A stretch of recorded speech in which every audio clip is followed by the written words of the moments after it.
6 लाख करोड़ का कर्ज, बंद फैक्ट्री, सड़ चुका लॉ एंड ऑर्डर और मुफ्त की खैरियत पे जिंदा जनता।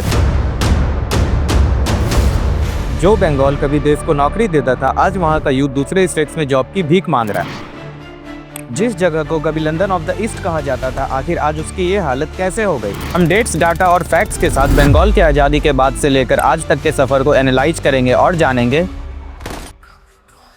आखिर क्या है इसके पीछे की असली वजह और कौन है इसका जिम्मेदार। आइए जानते हैं आज के इस वीडियो में।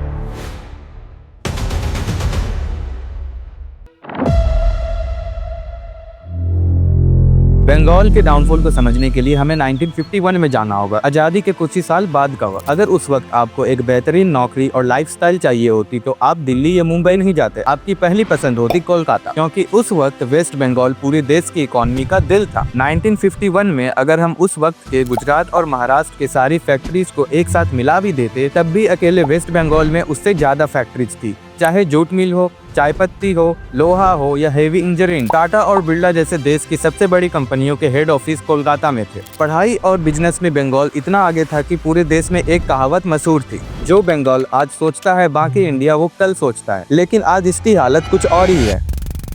चाहे बेरोजगारी की बात हो, गंदगी की हो या वुमेन सेफ्टी की, बंगाल की रैंक इन सब में सबसे खराब है। लेकिन बंगाल की ये हालत एक दिन में नहीं हुई है। इसकी शुरुआत दिल्ली के एक बंद कमरे में बनाए गए कानून से हुई थी। एक ऐसी पॉलिसी जिसने बंगाल की रगों से उसका खून निकाल दिया।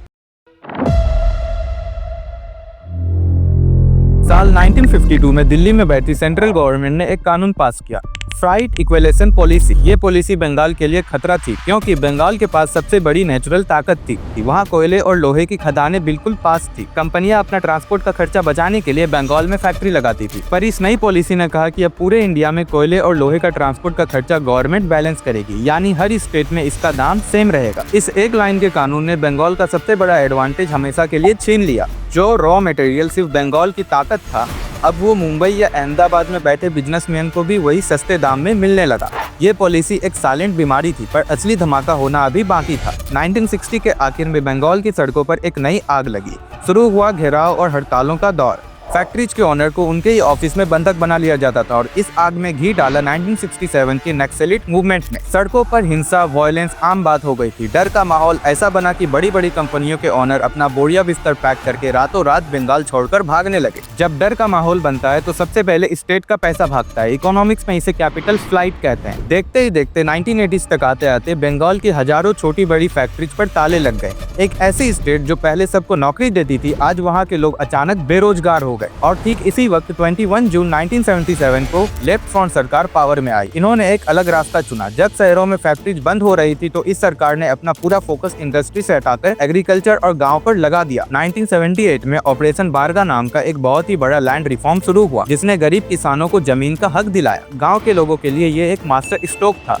लेकिन हर बड़े बदलाव की एक भारी कीमत होती है। सरकार का गांव पर इतना ज्यादा फोकस था कि शहर और इंडस्ट्रीज को पूरी तरह भुला दिया गया। पढ़े लिखे यूथ के लिए कोई नई प्राइवेट कंपनी बंगाल आना नहीं चाहती थी। बंगाल पर एक ठप्पा लग चुका था, सिर्फ हड़ताल और यूनियनबाजी। इस पूरे डाउनफॉल को अगर ध्यान से देखें तो इसके पीछे कुछ दशकों में बंगाल की किस्मत 3 मेन पॉलिटिक्स चेहरों के बीच घूमती रही। पहले 23 साल राज किया ज्योति बासु ने। इनके दौर में यानी 1977 से 2000 तक किसान तो खुश रहे, पर सबसे ज्यादा फैक्ट्रीज बंद हुई। फिर साल 2000 में आए बुद्धादेव भट्टाचार्य जी। इन्हें पिछले 23 सालों की गलती का एहसास हुआ और उन्होंने पुरानी यूनियनबाजी आइडियोलॉजी के खिलाफ जाकर डू इट नाउ, अभी करो का नया स्लोगन दिया। उन्होंने कोलकाता के सॉल्ट लेक सेक्टर 5 में IBM, कॉग्निजेंट और विप्रो जैसी ग्लोबल IT जायंट्स को लाकर बंगाल को दोबारा टेक हब बनाने की एक बहुत एग्रेसिव कोशिश की। एक उम्मीद जागी थी, अब बंगाल का यूथ वापस आएगा। पर इनका ये सपना और बंगाल का आखिरी चांस इन्हीं की पार्टी की जीत और ओपोजिशन के वायलेंट प्रोटेस्ट की भेंट चढ़ गया। और फिर 2011 में आती है ममता बनर्जी, जो वेलफेयर स्कीम और फ्री राशन से पावर में तो आई, लेकिन बड़े इन्वेस्टर का ट्रस्ट जीतने में आज तक स्ट्रगल कर रही है। इनकी कन्याश्री और लकी भंडार जैसे स्कीम ने ग्राउंड लेवल पर लाखों लड़कियों की पढ़ाई और फ्यूचर सिक्योर किया है, जिसे यूनाइटेड नेशन तक ने इंटरनेशनल अवार्ड दिया। साथ ही रूरल इंफ्रास्ट्रक्चर और MSME सेक्टर में भी प्रेजेंट सरकार ने ग्रोथ दिखाई है।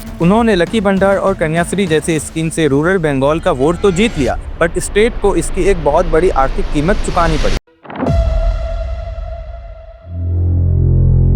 आज बंगाल पर लगभग 6 लाख करोड़ रुपए से ज्यादा का मैसिव कर्ज है। सरकार हर साल बंगाल ग्लोबल बिजनेस समिट करके लाखों करोड़ के इन्वेस्टमेंट के दावे जरूर करती है, पर ग्राउंड रियलिटी में यूथ को नौकरी देने वाली बड़ी मेगा फैक्ट्रीज आज भी स्टेट से दूर है। चेहरे बदले, झंडे बदले, पर आम आदमी के नौकरी का सवाल वही का वही रहा। इन सब के बीच एक ऐसा साल आया जब बंगाल दोबारा उठ सकता था। मई 2006 कोलकाता से 40 किलोमीटर दूर सिंगूर में देश का सबसे बड़ा मेगा प्रोजेक्ट लगने वाला था। टाटा नैनो, रतन टाटा का सबसे बड़ा सपना अब बंगाल की जमीन पर बनने वाला था। पूरे देश की मीडिया बोल रही थी बंगाल की वापसी हो चुकी है, लेकिन जिस जमीन पर फैक्ट्री बननी थी वहाँ बवाल शुरू हो गया। एक तरफ सरकार जो इंडस्ट्री चाहती थी और दूसरी तरफ ओपोजिशन और किसान। सिंगूर और मार्च 2007 का नंदीग्राम दोनों एक पॉलिटिकल वार जोन बन गए। हिंसा और खून खराबा इस लेवल पर पहुंचा कि रतन टाटा ने एक प्रेस कॉन्फ्रेंस की और दुख के साथ अनाउंस किया कि टाटा मोटर अब बंगाल छोड़ के जा रहा है। वो प्रोजेक्ट, वो हजारों जॉब्स उठकर सीधा गुजरात चले गए। इस एक झटके ने पूरी दुनिया के इन्वेस्टर को एक क्लियर मैसेज भेज दिया, बंगाल में बड़ा पैसा लगाना सेफ नहीं है। जब बंगाल सिंगूर और नंदीग्राम में जमीन के लिए लड़ रहा था, तब बाकी इंडिया रुका नहीं था। 1990s और 2000s के दौर में पूरी दुनिया में द IT और सॉफ्टवेयर बूम आया। जहां कर्नाटका, आंध्र प्रदेश और महाराष्ट्र फॉरेन कंपनियों के लिए रेड कारपेट बिछा रहे थे, वहां बंगाल की एंटी इंडस्ट्री इमेज इन्वेस्टर को डरा रही थी। जो स्टेट देश का सबसे बेहतरीन इंजीनियर्स प्रोड्यूस करता था, उसने वो पूरी की पूरी IT वेब मिस कर दी। नतीजा ब्रेन ड्रेन। आज बंगाल का सबसे कड़वा सच ये है, हर साल लाखों बंगाली स्टूडेंट मजबूरी में अपना घर छोड़कर बैंगलोर, दिल्ली या विदेश जा रहे हैं। एक वक्त था जब पूरा इंडिया नौकरी ढूंढने कोलकाता आता था, और आज वक्त का पहिया पूरी तरह घूम चुका है।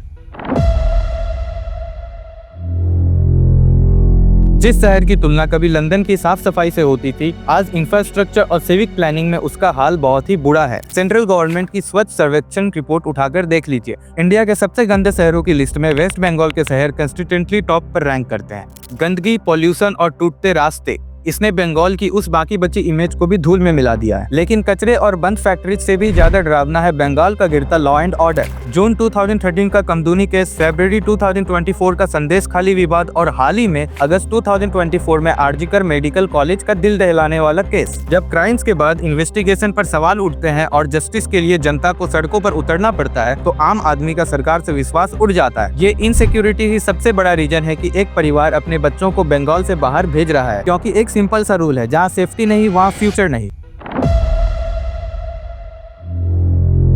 तो क्या बंगाल सच में पूरी तरह जीरो हो चुका है? यहाँ एक बहुत बड़ा परसेप्शन गैप है जिसे क्लियर करना जरूरी है।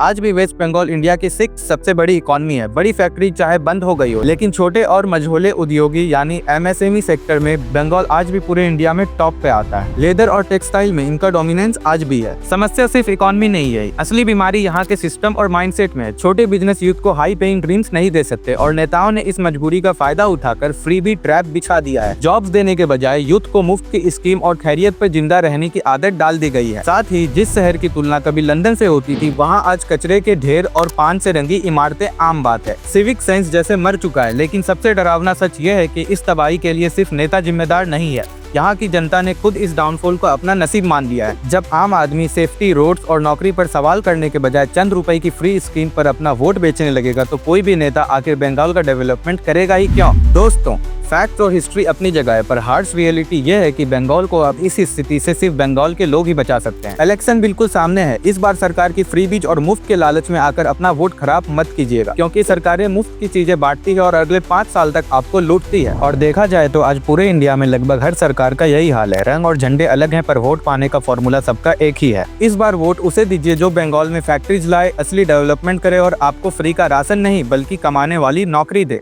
फैसला आपके हाथ में है। शेयर कीजिए इस वीडियो को अपने बंगाली फ्रेंड्स और फैमिली के साथ। मैं मिलता हूँ आपसे नेक्स्ट वीडियो में। बहुत बहुत धन्यवाद।